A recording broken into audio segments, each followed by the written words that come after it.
Well, hey everyone, Don Smith, and welcome to this week's video blog. Today I want to talk about a couple of topics that people have written in and requested that I show. And we will be dealing with Luminar today. Well, actually, three things. Luminar, how I process this image. Number two, frequency separation, which if you look over here, I'm in Photoshop. And people have been asking about all these panels. What are they and what do they do? Well, this is the Tony Kuiper TK7 panel. And you can Google Tony's URL.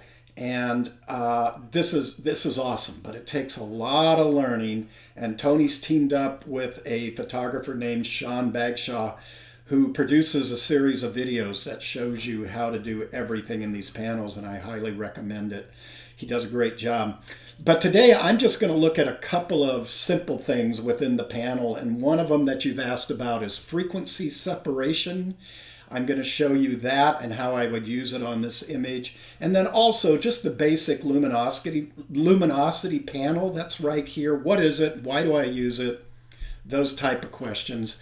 So this is the raw file. I'm going to show you how I went about processing it into this file. I'm still not sure if this is the finished version of the way I want to see it. And the reason I say that is because when I process, it's seat of the pants processing. I'm doing a step and then sitting back and I'm taking a look and going, what else would I like to do with this image? And that's how I think a lot of us work when we're processing. I don't have a set formula that I could lead you through start to finish for every single image. Just doesn't work. But the more you learn about processing, the more you will have in your toolkit to go to when you have certain situations you need to deal with. Okay, so this came out of, well, actually it didn't come out of Lightroom, so let me open up Adobe Camera Raw, which is just like Lightroom. And I just want to go in and check my whites and my blacks, and everything's looking pretty good here. I'm holding the Alter Option key. I think, let me reset the blacks. We can go back to 0 on that. And then also, I would need to go in and set a lens profile, and I'm not sure actually how to do that in Lightroom, but in Photoshop, Adobe Camera Raw, but it can be done in Lightroom. Okay. So let's move on with this image. I'm going to click cancel and get out of here. And I am going to get back into Photoshop and open up my favorite third-party app currently on the market. I like them all. There's so much good stuff from Topaz and On1 and Luminar. And all this artificial intelligence stuff is awesome. So once again, and I've explained this in a lot of videos, there's these 4 categories, and within them you have all these different filters, and really the best way to learn it is just get in there and start playing with it. So the first thing I like to do is set my tonal foundation and make sure my color temp is looking pretty much the way I want it to look. So I'm just going to warm this shot up just a tinge. By the way, let me give you the backstory on this photo. This was captured earlier this week on one of my little photo drives that I've been doing on my own, far away from any living human being. It's just me, a couple of cows, some birds, and probably a few snakes starting to come out now. But when I do these trips, I'm totally out on my own. And let me add in here, they've got just this kind of cool little function in Luminar called Smart Contrast. Okay, so I've been playing with this recently, and I really like it. Now, I am in what we call the Essentials tab here, and one of the things I really love is AI Accent. This came out in the very first edition of Luminar, and what it's going to do, it's going to look for some of the dark tones in your images and some of the light tones, and through artificial intelligence, try to balance that out. So that's opening up that background a little. I'm not so sure it's doing much on the flowers, but that's where our luminosity masking is going to come in. I'm going to come down here to Landscape Enhancer. This is another one I really like. And I'm just going to bump a little bit of greens back into that. I don't want to go overboard. This field looked lush. I was right on the edge of a clearing storm. You can see the cloud bank up here. It was just starting to break apart. Late in the afternoon. This was probably captured at about 5 p.m. And the sun is way off here to the west. So I had this kind of still defining light, but not that hard, harsh light we'd find on a clear blue sky day at this time of year. So still more towards the edge of the day. Okay, I'm going to come into creative and I'm just going to look really quickly. Is there anything that I want to do in here? No, I'm not seeing anything. So I'm gonna hop over portrait right now. You might think that's funny because there's nobody in there that or no human being in the shot, but there's something in portrait that I'm going to use and I'm going to show you here in a moment. I am going to click into Pro. I'm going to come up here to Color Enhancer and I'm just going to bump the warmth of these poppies just a little bit. So the split color warmth is a really cool tool. It just figures out what is warm in your scene, and then I'm going to look at bringing those blues down or richening them up a little bit up there in the sky. I don't want to do too much, just about right there. Now, there is a new look that I've been playing with. I wasn't going to share it with you, but I messed around with this on this image, so I'm going to start and show you what I've been working on. And it's nothing new. A lot of landscape photographers have been playing with this lately, and it's called the Orton Effect. This is something that goes way back to color transparency days where you would sandwich an out of focus slide and an in focus slide, and this French photographer by the last name of Orton kind of coined this technique. I could remember as a teenager reading photo magazines and seeing this technique done, so that's how far this goes back. But now they've made it real simple and they've put it into a slider here for you. And why they stuck it in portraiture, I'm not so sure, but that's where it resides in the current version of Luminar. Now, what I want to do and the way this technique goes is I want to kind of soften this background and give it a little bit of a dreamlike effect, okay? And that's what the Orton filter is meant to do. And by the way, I was laying down in this field with, this was captured with a 12 to 24 Sony with an A7R4, and I think I was right about 12 to 14 millimeter. This little flower right here was basically almost touching my lens. All right, so that's how I captured this image, braced both elbows, and that was my tripod. I had a tripod, but I didn't want to take it out in this field because I didn't know if I was trespassing. That's why. There was no fencing around, but it was off the side of a road. And because it was late in the day, all these poppies were starting to close up. And so it took me a little bit of a walk before I spotted a few that were still open, and that was going to kind of be my hook in the picture. That's where I wanted my viewer's eye to really go. All right, so let's do this Orton Effect thing. I'm just going to slide it, and as you can see, I'm going to take it all the way over. That's way too much, but my eye is just going up here into the background. I want to soften that down a little, give it a little bit of a dreamlike effect. Okay, now the problem with that is that it softens the whole thing, but Luminar gives us a way to edit this mask. And this will be your first introduction to masking. So I'm going to click on brush. Just hang with me here if this is confusing you. And when I click on brush, I get an option up here to either paint in or erase. Well, I want to erase out the Orton Effect through those poppies in there. So I'm going to click, and I'm just going to bring the brush up by tapping my right bracket key. And I'm not going edge to edge here because I want to leave some of the dreamy-like effect on the edge, but I want to get right back into where those poppies kind of tail off in there and come down in through here. And that's looking pretty good. You can see the mask up in here. Let me see if I option click. I haven't really tried that now to get that mask to open up so I can see exactly what I'm doing. But it's got to be a visual. Now that I've got this masked off, now I can play with that slider even more. So I don't want to go overboard. I don't want it to look unnatural. I'm just trying to soften that background a little bit more so the eye lands up here. We can direct our viewer's eye by a lot of different ways. Shadows and highlight, and in this case, what's in focus, what's not in focus. Well, I don't really want my viewer's eye lingering up in here. I want it lingering down in here. All right, enough on that. Let's click apply. And let's let this go back out to Photoshop. And as it's processing, what I want to do is once I get into Photoshop, we're going to do a little bit of edge cleanup.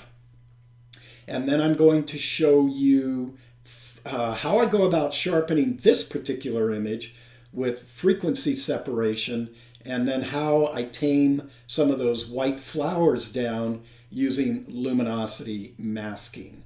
So we're just about ready to rock and roll here. All right, so I'm going to grab my lasso tool in Photoshop, L for lasso. And those of you who have taken workshops from me know that I don't really like anything along my edges that are distracting or takes the eye away. And white really is one of those types of things. So that lasso tool, I just drew around and then I hit the delete key and that box came up. I don't want to take all of these out, but I'll go a little slower here. So I select, I hit my delete key, make sure it says content aware, opacity 100, okay, and boom, it's going to take it out for you. I want to do that right on the edge, and I may have to do this with the clone tool. Let's see if it'll work. I'm going to do that again. Bang, it's gone. Now, these little flowers up in here really don't bother me. Possibly that one right there is kissing the edge a little tight. I call them eye leaks. We got one more there. I'm going to speed this up if I can, and I may be missing some, so you're getting the idea of where I'm going with this. Okay, there we've cleaned up. I think the flowers around the edge. I see a little dust bunny up here, so I'm just going to get my spot healing brush, and let's just click on that. Okay, he's not going away, so I'm going to get my clone tool. You know, some of these tools work on some situations, some don't. There, whoops. Let's get into frequency separation. In the Tony Kuiper TK7 panel, if you come down to the bottom here, you will see this TK with a little play button on it. And when I click on that, I get a lot of different actions. And an action in Photoshop is a pre-written script that saves you a lot of time and effort. And I believe to set frequency separation up, if you were doing it on your own, you have to go into the apply if box. It's one of these really cryptic boxes that is up in one of those drop-down menus. The cool thing is Tony has it all set up for you right here. Frequency separation. So when I click on this, I want you to watch over here on the layers panel, and you're going to see some magic going on. Okay, two layers, TK color and TK texture. But oh, what's this box? Well, that's Gaussian blur. And by default, Tony has it set to 10. And for the sharpening technique, that's all you need. Just click OK, let it run its deal. And now you're going to see that these two layers were placed in what we call a group. And a group can be added by clicking that folder down there. And that just keeps all your layers inside that group. So just in one action, Tony's already saved you a boatload of time. Okay, how do we use frequency separation to sharpen this up? Well, I'm going to frequency separation divides your image into texture and into color. All right, and the texture is all the underlying edges of the photo, and then color is pretty self-explanatory. So I am just going to click on the color layer, and then I'm going to come up here to the opacity in the layers panel. And I'm going to take this all the way down, and you're going to just see yuck. Okay, see how it's just affecting the edges of these poppies. Nothing went on in the sky up there. Let's do this again. Let me take it all the way back. Watch the sky. Bang, watch the poppies. Okay, so obviously I don't want to go that much. So I'm going to go a little bit slower. And all I'm looking for is that first initial pop. And I think it's somewhere right in there. There's not a magic formula. There's not a magic percentage.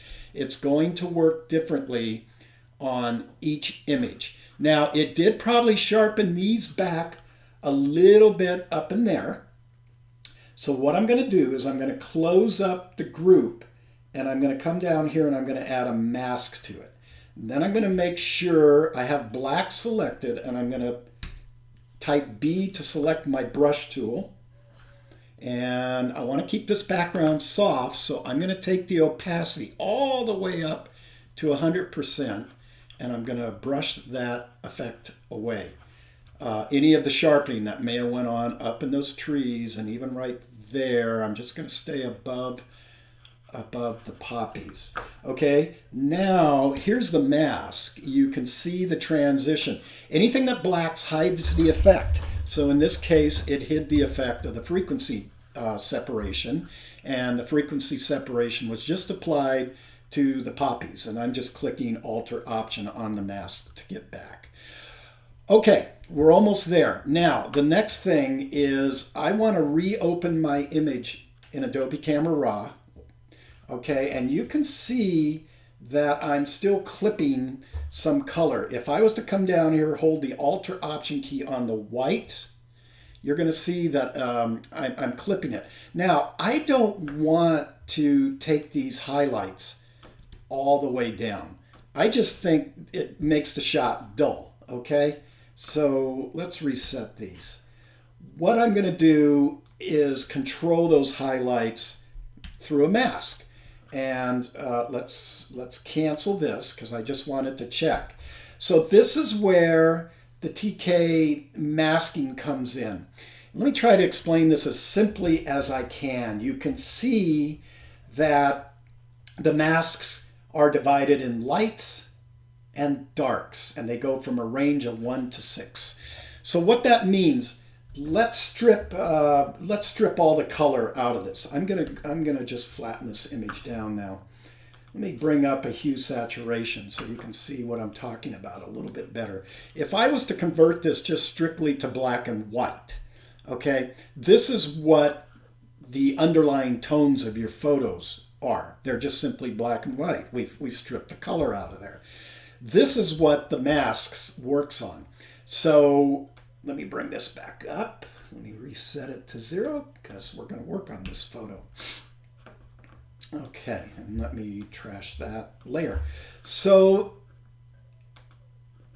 when we look at 1 up here, 1 through 6, what that simply means, if I was to click on number 1 of the lights, it is going to look for the 50% brightest pixels in that scene. If I was to click on number 2, it's starting to restrict to the 25% brightest pixels, and we could work the math down 6.5% and so on. Okay, let's come over to the darks. Conversely, if I was to click there, it's clicking 50% of the darkest pixels in the scene. Here, it's selecting 25% of the darkest pixels, so on, 12.5%. Okay, well, we already know that I want to work with these bright flowers. So I'm going to go way, way out to number 6. And if I click there, boy, that's probably, well, let's do the math. If I went to 2, that would be 25%, 12.5, let's just say 12. 6, 3, 1.5% of the brightest pixels in this picture are selected. That's it. And if I applied that mask, that's all that would be affected. Now, through experience, I've found that I might want to come up one more here. So I may want to select 3 because that's giving me a little bit of those clouds up in there. So once I find my number of what I want to click, then I come down here to this little triple bar looking icon and I click on it.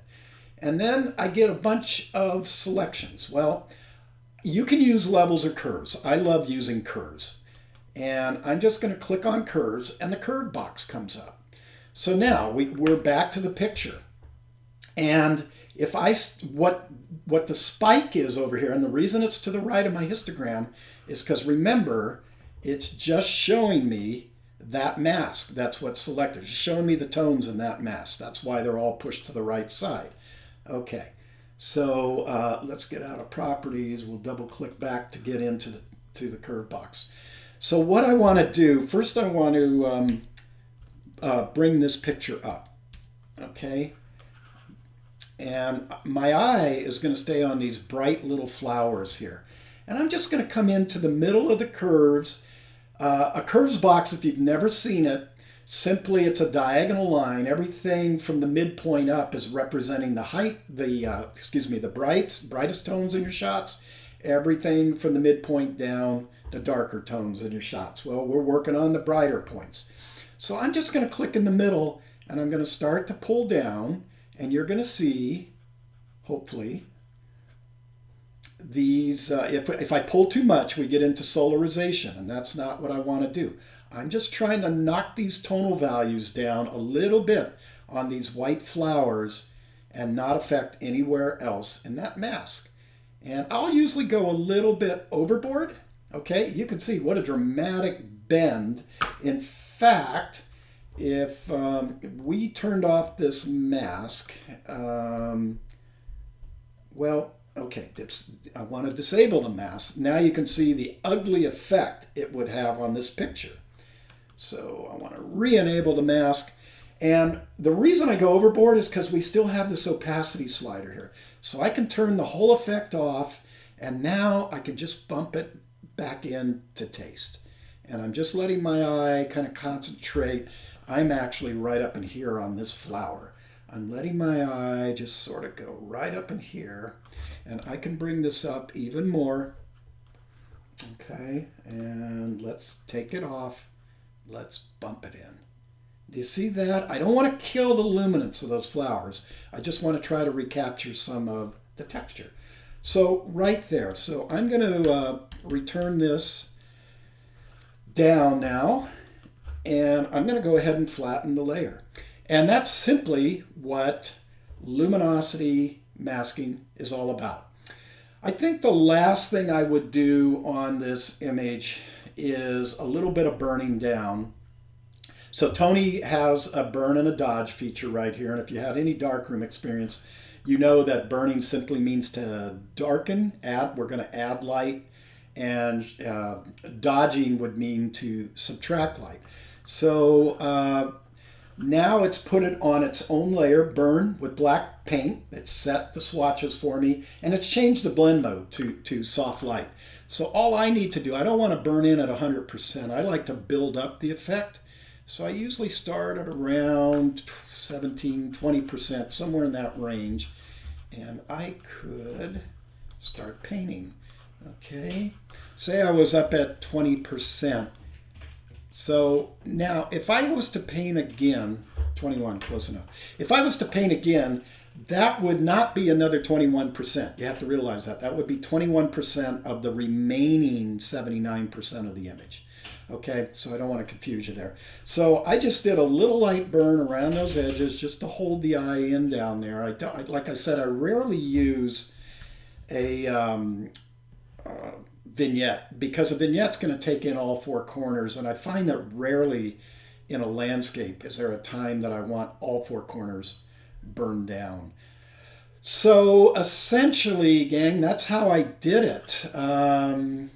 Let's go let's go back to here. Let's come back to that picture. You can see it's dramatically different from what I did this morning. And I want to go back all the way up to the original. And I want to come down to where I finished. And I think I like this one much better than this one. And that's probably the one I'll save out. So like I said, mood will affect what you're doing. That's why I like to put music on in the background. You don't hear it, but there's I don't have music on, but I'll usually do it because it'll just kind of put my mind into a more creative space, and I seem to be able to see better. So there you go. This is kind of a longer video than I wanted to do, but showed you a little bit of an Orton effect, showed you frequency separation, showed you luminosity masking. I think we showed it all here. I'm probably going to run out of ideas for the next blog. So keep submitting some ideas because I am going through, I am looking at them. And while we're all in this shutdown mode, hopefully I can teach you a little bit here. And once we get going again, we'll be back out with the workshops and very full. So that's about it. I hope this has helped you out. And hope you all have a great weekend coming up ahead of you. Please stay safe. I know a lot of places around the country are starting to open up. As of Sunday, we'll begin week 7 of lockdown. And, they're talking about slowly opening things out here, but I just don't know when that's going to be. All right, gang. So that's about it. Take care. We'll talk to you next week.